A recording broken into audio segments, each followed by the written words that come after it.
Hi guys! And for today's ganap ay nandito nga kami sa palengke dahil nga wala kaming magawa sa bahay.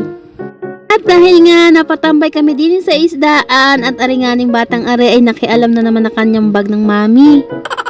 Ewan ko baga sa batang are at nakimali-mali na nga doon sa pampaganda ni tita. Alam na alam man din kung saan baga alagay yung mga pampaganda, kaya naman sa pagkikilay pa lamang ay palumpalo na. At pagkagaling nga namin doon sa isdaan ay sumaglit nga muna din kami sa munisipyo din sa playground dahil nga medyo matagal-tagal ko na rin hindi nadadala din si Amber dahil nga laging busy. At dahil nga walang pasok ngayon, araw ng Sabado, ay isinulit ko na ang paglalaro diyan ni Amber dahil nga pagdating ng Lunes ay busy-busy na naman ang tiya mo. At pagka-uwi nga namin din sa bahay ay isinalang ko na nga rin kaserola dahil nga magaluto na ako ng aming ulam ngayong pananghalian. Nakakalawag-lawag lamang ang nakakapag ulam ng garne, kaya naman ay bumili na nga lang ako ng halagang 100 sa 1/4 kilo. Doon naman din ako bumili kay tita para nga kahit papaano ay may pahiling ng 3 piraso.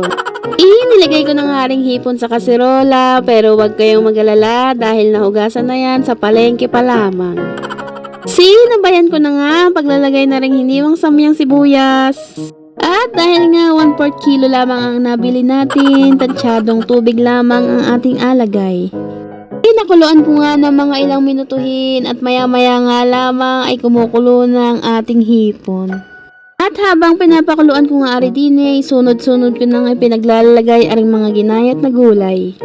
Dahil na nga lamang ng mga nakasanayang sangkap ay pinaglalagay ko na nga diyan aring talong, kamatis, sitaw at talbos ng kamote. Piring ang talbos ng kamote ay hiningi ko na nga lang sa kapitbahay dahil nga wala na akong pambili.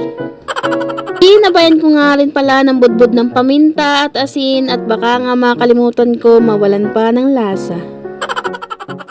Tinakloban ko nga muna saglit at apakuluin ko ng mga ilang orasin para nga maluto ang ating mga gulay. Pagbuklat ko nga na ring taklob ay nakulo na nga ang ating sinigang na hipon. Sinabayan ko na rin pala ng buhos na ring mas maasim pa sa akin na Knorr sinigang mix. Hinalo ko na nga muna ng bahagya para nga maluto ang ating mga gulay at mas kumalat ang ating pampaasim. Makakalipas sa mga ilang orasin at iri na nga luto ng ating sinigang na hipon. Tunay ka nga naman na pagkagarniyang yung ulam may mapapadalawang bulos ka ng kanin at mapapaasim kilig ka man din. Nang maluto na nga aring aking sinigang na hipon, pagkabili ko nga kanina ng Knorr sinigang mix sa tindahan, yung tindera nga doon ay nagbigay ng pasalubong galing Batangas. And fast forward, kinabukasan, pagkalinis ko nga din sa aking motor, ay siya kong idadaan din sa putikan. Muntikan ko na nga maiwanan diyan si Amber, kaya nga tumigil ako saglit at para pasakayin siya. Marami man din hong nagatanong kung saan ko baga daw nabili aling payong ng aking motor, kaya naman ililing ko na nga lamang din sa aking comment section kung saan ito mabibili. At dahil nga ulanin din sa Mindoro, ako na nga ang nag-adjust, kaya naman bumili na nga ako ng payong para sa motor. Anong hirap man din magmaneho, may hawak ka na ng payong, hawak mo pa yung manibela. Hindi nga ako magkaintindihan kung paano prenong aking agawin dahil nga may hawak pa akong payong. Kaya naman, pinag-ipunan ko nga maigi aring payong para nga ako'y makabili ng aking sarili. Malaking tulong man din aring payong na ere dahil nga kahit maara o umuulan ay saklob ang aming mga ulo. Aking tulong din pala ring payong na ere dahil nga pag ikay nabutan ng bagyo sa daan at yung anggi ng ulan ay pwede mong isara aring cover. Zipper nga pala ring cover sa unahan at kaya naman hindi ka mababasa ng anggi ng ulan. Kaya naman pagbagyuhin sa inyong lugar ay wag na kayong magdalawang isip na bumili netong cover ng motor dahil nga malaking tulong ito sa inyo. Napunta nga ulit ako ng bayan dahil nga mabili ako ng mga ilang kakailanganin sa bahay dahil nga ubos na ang aming mga supply doon.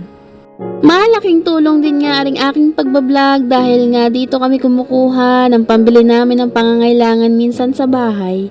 Kaya naman sa mga mag-uumpisa pa lang mag-vlog ay wag na wag kayong magdadalawang isip at wag na wag kayong susuko dahil pag sumuko ka ay talo ka.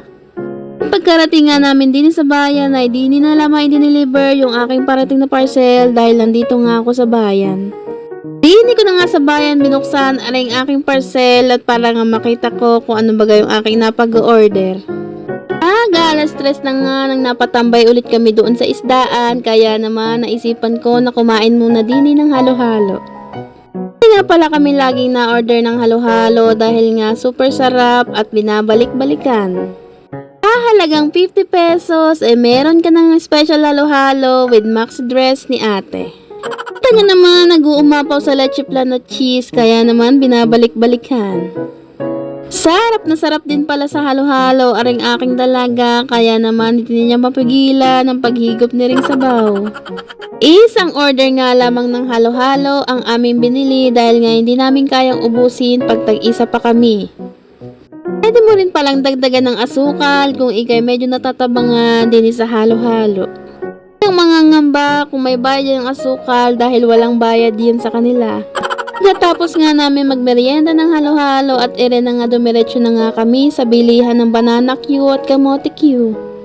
Inilan ko man din si inay ng isang kamote Q at banana Q para naman kahit papano ay may merienda pag uwi namin sa bahay.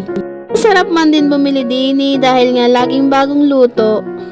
Pagkatapos nga namin bumili ng merienda ni inay ay dumiretso nga kami din sa Art Central para nga bumili ng costume pang Halloween sa gagamitin sa school ni Amber. Pa-picture na nga muna din si Amber para kahit paano ay may remembrance. Pagpasok nga namin din si Amber ay namili na ng kanyang costume at ari nga ang kanyang napili na may gagamba pa sa ulo. Pagtingin ko man din sa presyo ay ari na nga lamang pumpkin ng aming nabili dahil nga medyo pricey yung herba na gagamba. At pagka-uwi ko nga din sa bahay ay naisipan ko nga na maglampaso na rin sahig dahil nga hindi ko na nga maintindihan kung anong tsura ng sahig at marami na rin nakadikit na mahirap tanggalin. At pagkatapos ko nga na maglampaso na rin sahig ay sinabayan ko na rin ang pag-aayos na rin sopa dahil nga hindi ko na nga maintindihan kung saan nakadireksyon ari. Sinaklob ko na rin pala ring cover dahil nga pag hindi nga rin nakoberan ay tsak magadumi ring sopa. Pag meron kang kasamang bata din sa bahay ay hindi talaga maiwasan ng mga kalat at mga gulo-gulo. Tunay ka nga naman na pagka maayos at malinis ang iyong loob ng pamamahay ay napakasarap tumira. And yun lamang for today's video. Salamat po sa inyong mga panonood. See you on my next mini vlog. Ingat kayo palagi. Bye!